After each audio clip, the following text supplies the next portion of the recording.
Hey YouTube, welcome to our video. We're going to be talking about how to improve as a trader today. So to sum it up, I want to give you the short end of it basically. How to improve as a trader, you need to be able to track yourself, track how you're doing, track what you're doing right, track what you're doing wrong, and to be able to not only track it, but to be able to analyze it and use that information in a way that's able to identify problems within your system or your psychology or whatever you're doing wrong, and so you can clearly see that yes, this particular thing in my trading uh, I guess tool belt is not being as efficient as it can be, or it's not working, or it needs to be improved upon. And that's the whole part of this Excel sheet. This is for every single Performante Premium member that comes in, even if you're just doing a 30-day 50% off trial, you will be able to get access to this Excel sheet. This is a very, very robust Excel sheet that will really give you a breakdown of exactly what you need to be working on for that particular month in order to actually get better as a trader.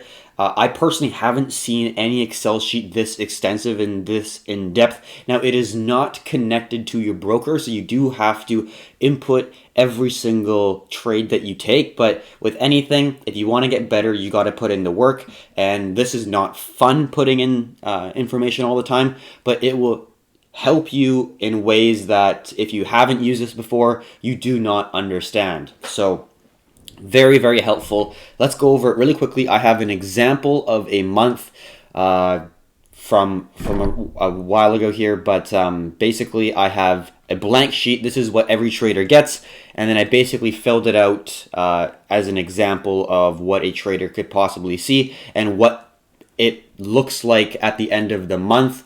And how you could use that information to understand what you're doing right, what you're doing wrong, and how to improve as a trader with a $10,000 account to start of the month. So quickly talking about it, you got very simple stuff. You got the buy and sell, so did you long or short, the pair of the symbols, so you're going to put like BTC USD, time frame, what time frame was your execution. I like to execute on the 1 hour time frame mainly. Setup, you got different setups here: ascending trend line breakout, ascending trend line bounce, descending trend line breakout, descending trend line bounce, horizontal bounce, horizontal breakout, ascending triangle, descending triangle, symmetrical triangles, wedges, channels, head and shoulders, reverse head and shoulders, all that stuff. And then entrance time, you got the date and time. So then when you actually see your hold hours, you'll see if it's more than 24 hours, it will go and calculate however many hours you held it. So it's not going to be just the 24 hours, and if it's under that, it just doesn't work. It's going to work no matter what amount of time you hold it. Position sizing, this is going to be in US Tether, which I mainly trade. I only really trade pairs with US Tether on the margin account on Binance. Entrance, exit, easy explanation. And then profit loss is going to be the percentage that you either won or lost. Obviously, the profit loss in USD is the dollar value of that loss or reward.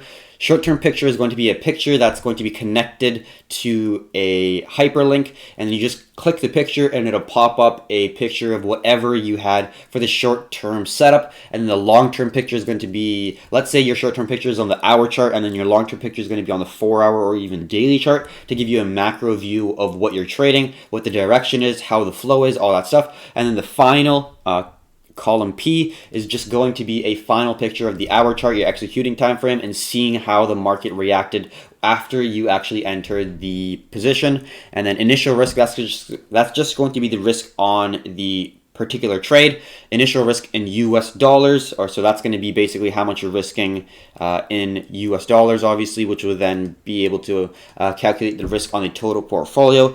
This is going to be the number one thing that I personally look at before entering any trade. I don't really care about this. I don't really care about this. Well, it does matter because that's what is going to affect the risk on the total portfolio. I don't really care about the position sizing. The only thing I really care about is the risk on the total portfolio, because that's what's going to really matter in the end. And then you got your current capital, which will then fluctuate, and then you have the P&L on the total portfolio, and then that is where you start the current month. So in this example, it's 75, and then on this one, I believe I put 10K. Yeah, 10K. So you can put whatever you want. In this example, I just put 75 because I thought it was a fair amount to start with. So data analytics.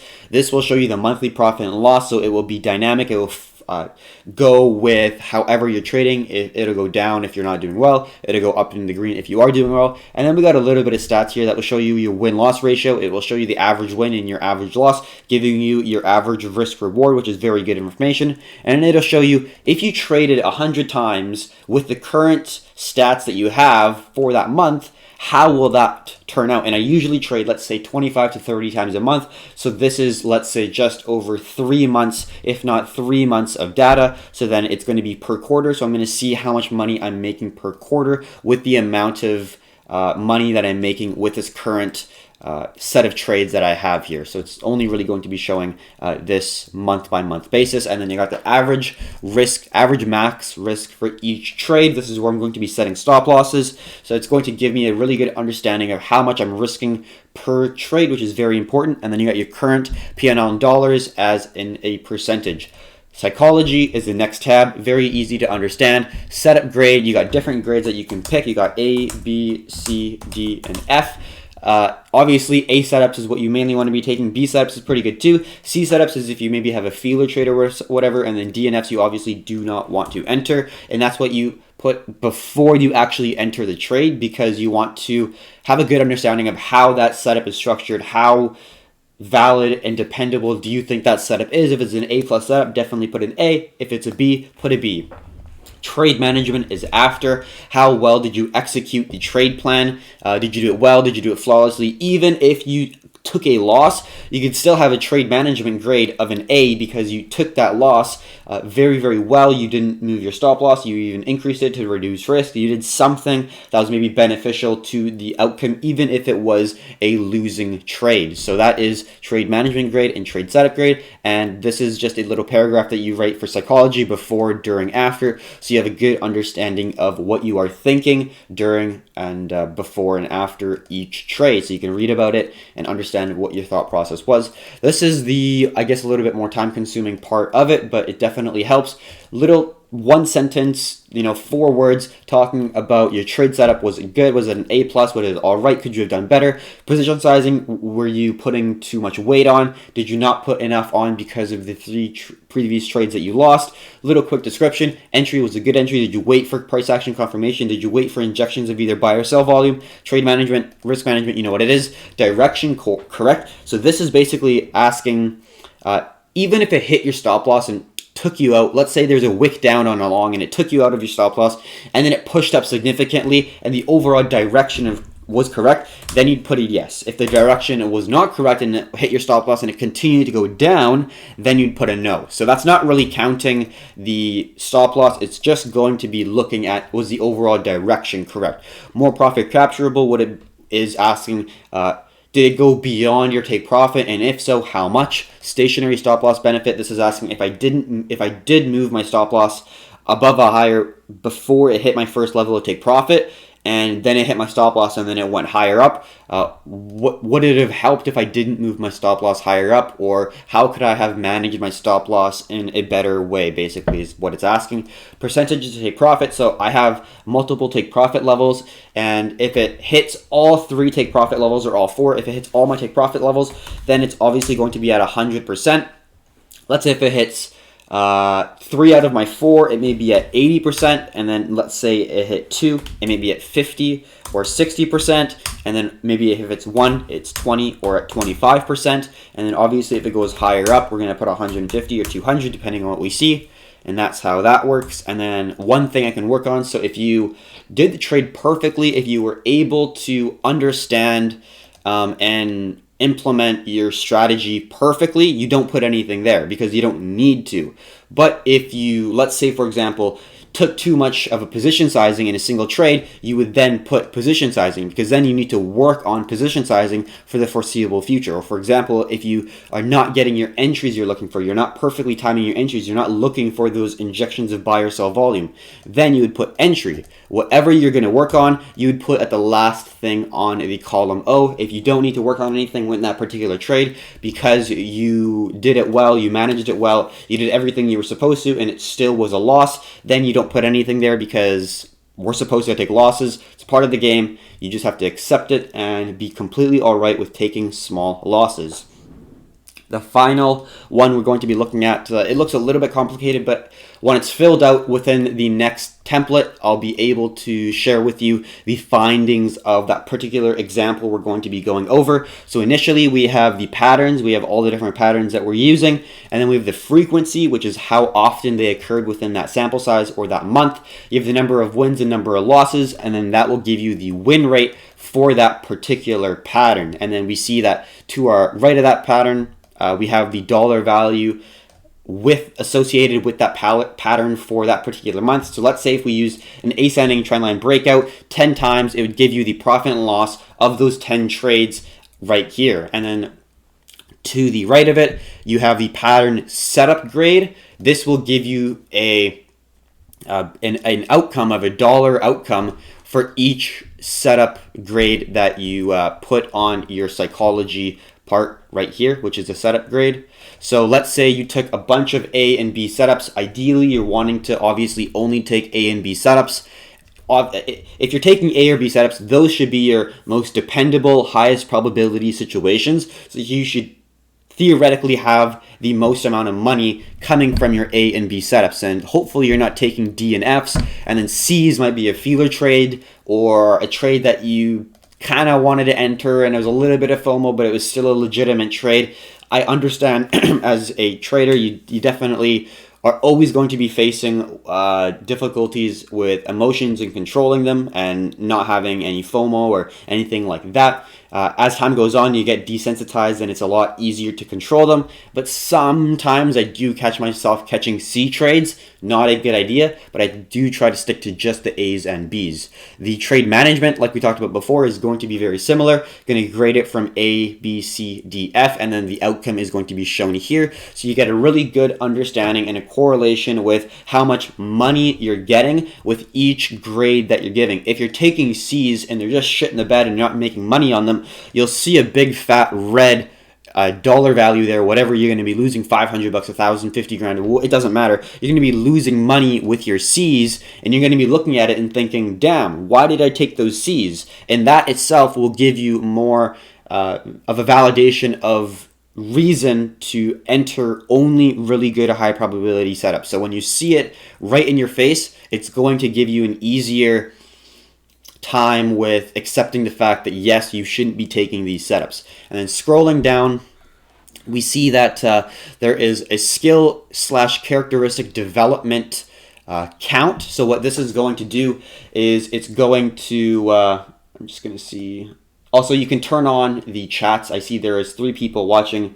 If you want to turn on the chats and ask a question, feel free. That's not a problem. I'll just continue on with this monthly trade review template overview.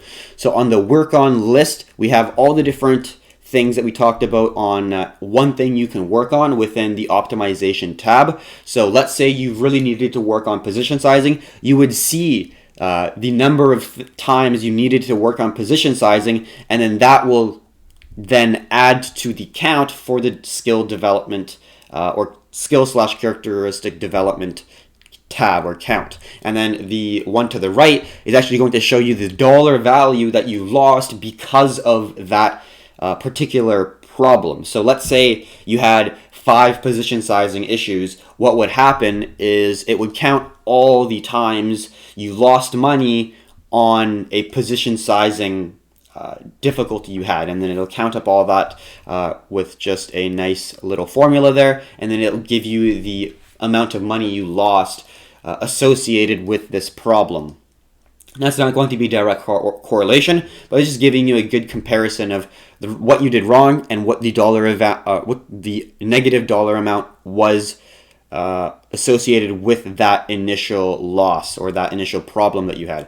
And then to finish it off, we got 4 more things. We just got a nice couple of things related to do with buying and selling. So we have the percentage of buy and sell. This is going to show you how much you're longing versus shorting and the dollar value associated with that. So let's say you are longing and you're a really good long trader and you're doing really well. You're making good money with longs, but on the sell side, you're not really able to hold on to shorts. You're not able to identify identify a good opportunity to enter short, you'd be potentially losing money on shorts, and then this will be able to give you a good identification to see, are you able to make money both ways? Are you a little bit more biased on one way to another? And this is just a representation of how many trades you took both the long side and sell side, and then the number of winners for each, the buy side and the short side.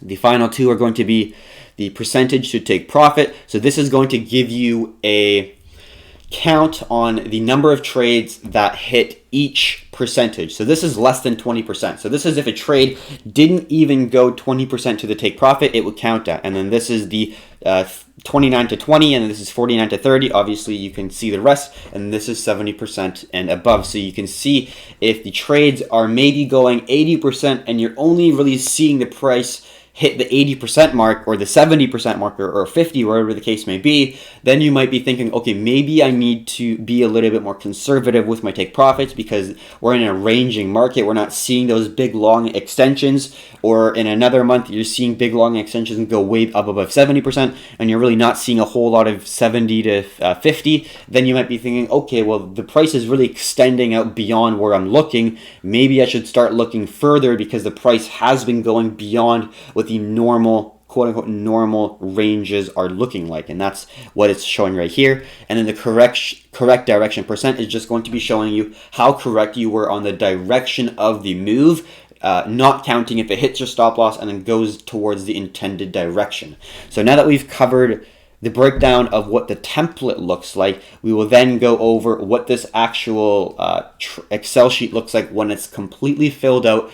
And we're going to go over an example of a trader trading a $10,000 account at the start of a month, and then we'll go over how that month progressed, how the drawdowns you can clearly see on the monthly chart still are a very normal part of any trading P&L, profit and loss chart, and how you need to understand risk reward in order to actually make money in a market. If you're not making, let's say, 70-80% win-loss, if you have a win-loss of, let's say, 50 or 60 or 40 or a little less, being able to use that risk reward to your advantage. So I'm just going to get a drink of water and then we'll move on to the example here.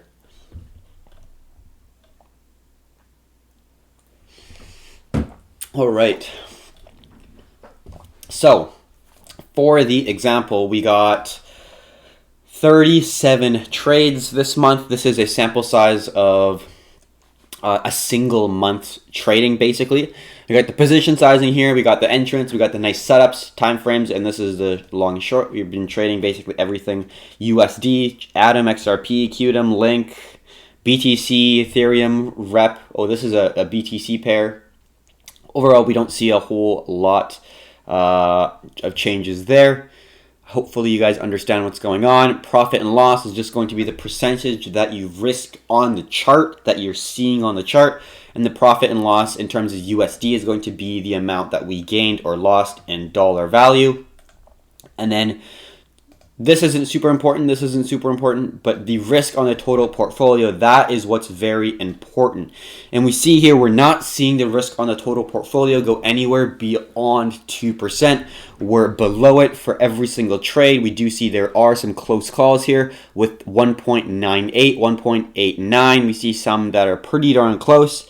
But overall, we do see that the risk is never over 2%. And then looking at the left of the chart here, let's just go one more like this. We can see that this column U is directly correlated with our monthly profit loss chart. So we see in the first 6 trades, we're basically in a consolidation the first 6 trades, because we see this isn't our first trade, this is an example trade. We see the first trade gain 1.42. This is that little blip there. And then we see 1, 2, 3, 4. Or 1, 2, 3, 4, 5 trades, all losses, and that is a what you call a I forget what it was called. Not a consolidation, but a drawdown. Sorry, that's basically what you call a drawdown, where you have consecutive losses, and then what you see after, you see the risk reward coming into play. So when you do win, you're making these significant moves to the upside, and then you see a bit of a drawdown again. within this range here. We see 1, 2, 3, 4, 5, 6 trades, not really moving anywhere, not really seeing much, but you're seeing the consistent losses taking place. It's not really going to ever exceed 2% of your trading account. And then quickly looking, you can just see the rest of the trades there. And then we can see that the average max risk for each trade has been 1.18. So the max we're willing to risk is 1.18 for this particular trader, which is really significant. We can see that the win-loss ratio is less than 50%. It's at 43.2%. So he's winning significantly less than 50% of the time, or he, she, whoever this trader is. So that is something to think about right there and then. And then average win is going to be just under $200. It's going to be $196. And then the average loss is going to be $82.75, which is a great risk reward. And then we can see in a quarter time, let's say you're trading 100 trades within a quarter, you can see the profit and loss. You're up basically 50% with a 10K account in a quarter. So that is a 200% gain in a year. So that is a great potential P&L for this trader, as long as they are continuing with the progression of their trading system. So you can see current P&L is basically just under $1,400 for the month, and then the percentage of that current P&L is around 14%. For this particular trader for that month. So, talking about the psychology, I didn't even put any examples for before, during, after, because I'm not going to write examples for every single one, but we can see I put setup grade, so I graded each setup. Obviously, this is an example, and then I put a trade management grade for each setup as well. Not very exciting. Optimization, what I did is I didn't really do anything for trade setup, position sizing, entry, all that, because this is just a little paragraph, but I put it for the correct direction. So this is going to show you if the direction is correct, even if it hit your stop loss, and then the percentage to take profit. So this is going to illustrate how far the price went to the take profit, or if it exceeded it, and it's going to give you a good gauge of where you're setting your take profits. And then one thing I can work on, this is going to be showing one thing that you could do better if there was something to work on, basically. And then we can see the trade tracking, which is going to be the number one thing you want to be looking at in order to get better as a trader, because it is going to be a report card that is going to be consistently providing you information on things to work on for yourself as a trader. So this is the report card, or the trade tracking sheet, when it is all filled out. You have the frequency right here. This is going to give you the number of times that you actually implemented the particular pattern. So we have the most frequent is going to be the horizontal zone breakout, and the ascending trendline breakout. We see that the horizontal zone breakout was very good in terms of the win rate. We see it won 7 times out of 11. The ascending trendline breakout, not so much, 4 wins out of 9, a little less awesome of a win rate. Overall still looks pretty good. And then reverse head and shoulders, we got 2 out of 2 great reverse head and shoulders this month. Very consistent in that. Obviously you can't determine a level of dependency with just a frequency of 2. You need a sample size of like minimum 25, 30, ideally 50, but that is just for the month, the frequency and the win rate for a particular pair. And then we see on the profit and loss, the majority of our money came from our horizontal zone breakout. We got just under $1,600 from our horizontal zone breakout, and then we made a little bit of money from our ascending trendline breakout and the ascending trendline bounce, and then made a little bit of money from our reverse head and shoulders. Surprising, because we won 2 out of 2. I guess it wasn't very significant wins. It might have just hit our first level take profit. The significant majority bulk of our money came from the horizontal zone breakouts. And looking at the pattern setup grade, we see that the A grade was obviously the highest amount. We got the most amount of money from the setups that we graded as an A prior to taking it, which makes sense. We want that exact thing to happen. Ideally, this would be the opposite in an ideal situation where you have the $93 on the B, because you wouldn't really want to be losing that much money on your B grade setups, because they're still a B, they're still decent, but they're not going to be that A high probability zone of confluence, really perfect trade that you're looking for. But overall, this is still a pretty good situation. You're seeing at the count, the number of trades that you take as a grade A is higher than a B or C, which is really good to see. You don't see any Fs or Ds, which is good to see as well. So this is a very, very healthy pattern setup grade outcome.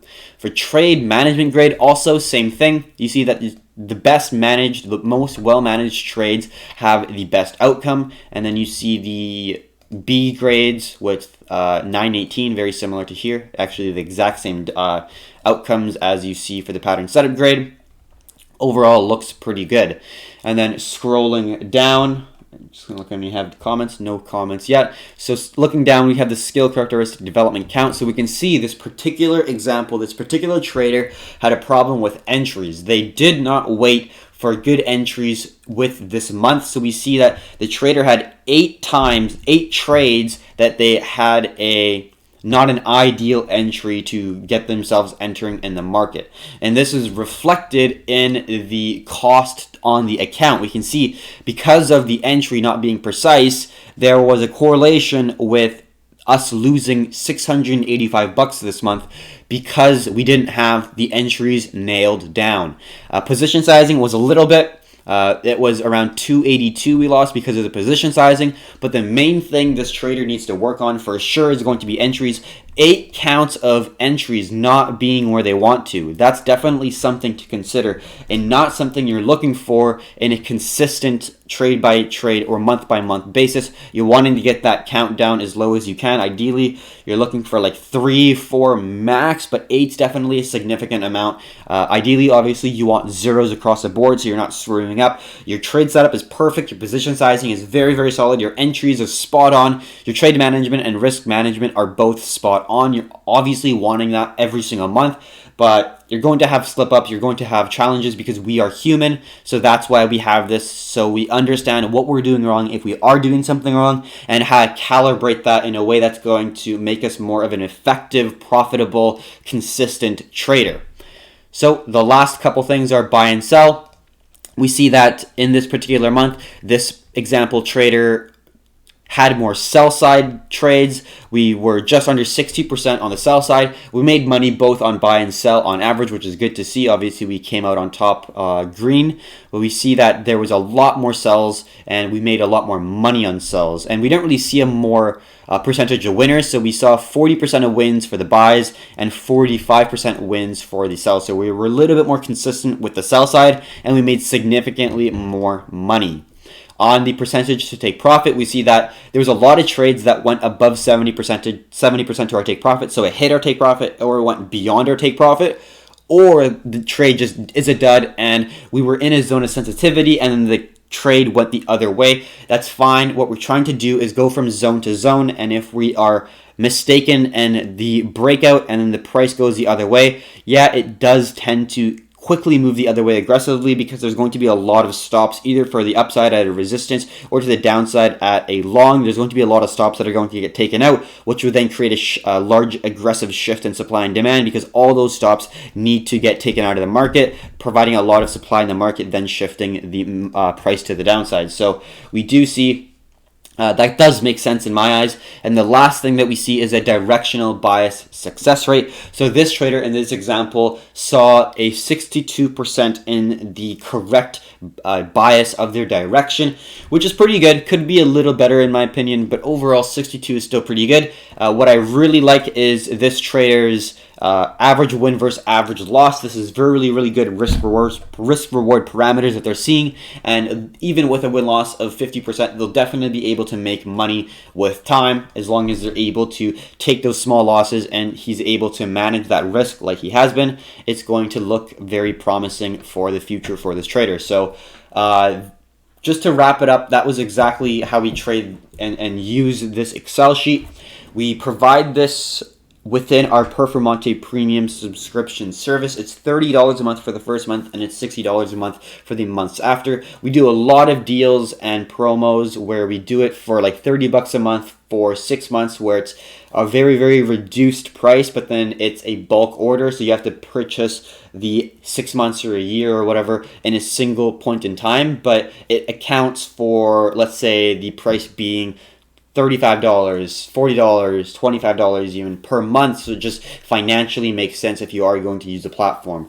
And we are making updates to this pretty frequently. I am going to do another one of these on here that's going to be basically going to go over, was the macro chart in the daily chart of 4 hour, was it on an uptrend? Was it making higher highs and higher lows and you were trying to make a move to the upside? Or is it making lower highs and lower lows and you were trying to pinpoint the lower high so you can get that lower low capturing the bulk of the move? Or was it in a consolidation where you're trying to enter on a support long or enter on a resistance short? What was the overall structure of the trade before you actually took it on the 4 hour and daily time frame? So that's also something I'm going to incorporate with this. But if you don't have a system to track your trades, and if you're looking for one, I highly recommend this because I use it and it's worked for me tremendously well, and our students as well use this and it helps them. But the just simple entry, exit, and just looking at the trade, in my opinion, is not enough. You need a better way to analyze what you're doing right, what you're doing wrong, and how to improve yourself as a trader. Being a trader is sort of like building brick house, like building a brick house in a way, sort of, because I guess it's not a really good analogy. Let me backtrack a little bit. As a trader, you have these different sets of groups of skills that you need to work on. For example, risk management, entries, being able to be patient while the trade is going up, continuing, being patient before it hits stop losses, trade management. There's a lot of things that go into being a good trader. And what this allows you to do is it allows you to see and pinpoint the number one thing you need to work on, and then for you to work on that one thing for the next month. So this is a great month-by-month basis that allows you to, let's say for this example, next month this trader should be attacking getting really, really good at entries. So backtesting. Entries is a lot easier to try to get better at because you can paper trade and you can use that replay button on TradingView and you can just go back and trade over and over and over and over again until you get better entries, until you see that confirmation of an entry signal. But for things like position sizing, that's basically only going to get practice when you actually enter and exit trades, because you're not going to practice putting in numbers but not actually press, because that just won't work. You got to have the real emotions and the real money entering and exiting the market. That's the only way you're going to be able to actually practice position sizing. But when you have that in mind, when you can visually see, oh shit, position sizing is something I really need to work on, it's going to give you a lot more of a push to try to get better, because you see, oh shit, position sizing, I see that I'm really not doing good at it, and I'm losing hundreds or thousands of dollars because of my position sizing not being where I want it to be. So that's the power of this Excel sheet. I hope it gave you a good illustration and understanding of how you will be able to benefit from this. And if you have any questions, please leave them in the comments section below. I really hope you got something from this, and it's $30. I can guarantee I haven't found anything in the market that is this extensive. Yes, it takes a little bit of time to actually get all the information in there, but this will help you tremendously in terms of being able to exactly analyze and pinpoint what you need to be working on in your trading in order to get better. So before I finish this, I'm going to open it up to any questions. I see 2 people watching within the YouTube live. If you have any questions, please leave them in the comment section below right now. And if not, I'm going to close the live and just leave it up on the Discord and YouTube. And if anyone else has any questions, they will be able to answer it. So it doesn't look like there is. So until next time, happy trading, and I hope you enjoyed this video.